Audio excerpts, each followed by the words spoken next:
Circle of concern એટલે કે તમને કન્સર્ન છે, તમને ચિંતા છે. તમારા વેધર બદલાય તો ટેન્શન થાય છે. સો ઓબ્વિયસલી હ્યુમન બીંગ છે, બધું થાય.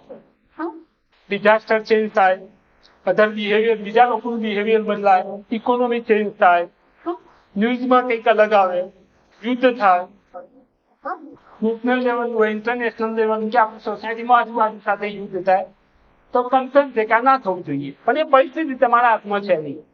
તમે વેધર બદલી શકવાના નથી, તમે ડિઝાસ્ટર બદલી શકવાના નથી, દેશની ઇકોનોમી તમે બદલી શકવાના છો નો. યુદ્ધ થશે ઇન્ડિયા પાકિસ્તાન કે ગમે તે સાથે, તમે કંઈ કરી શકવાના છો નો. તો આ બધું કન્સર્ન માટે તમારા હાથમાં નથી. તો આ જે પરિસ્થિતિ તમે બદલી નથી શકવાના એ તમારા સર્કલ ઓફ કન્સર્નમાં આવે છે. આ સર્કલ ની અંદર એક બીજું સર્કલ આવે છે જેને કહે છે સર્કલ ઓફ ઇન્ફ્લુઅન્સ, કે જેમાં તમે બદલાવ લાવી શકો એવો છો, જેને તમે ઇન્ફ્લુઅન્સ કરી શકો એવા છો.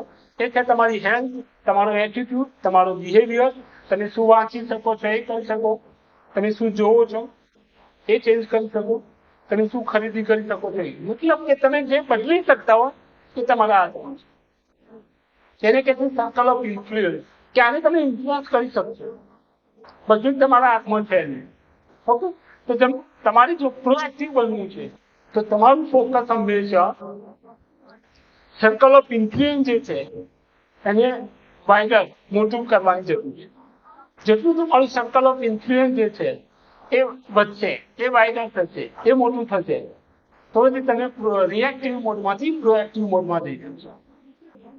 જો તમે સર્કલ ઓફ ઇન્ફ્લુઅન્સ નાનું કરશો, તમે જેને કંટ્રોલ કરી શકો છો એ કંટ્રોલ કરવાની વાત છે. એ ઇવેન્ટ જે છે એ સર્કમસ્ટન્સીસ છે, એને જો નાના કરતા જશો તો તમે રિએક્ટિવ બાજુ જતા જશો. અને ચોઈસ તમારી છે કે તમારે શું કરવું છે, પ્રોએક્ટિવ બનવું છે કે રિએક્ટિવ બનવું છે. Choice is up to you.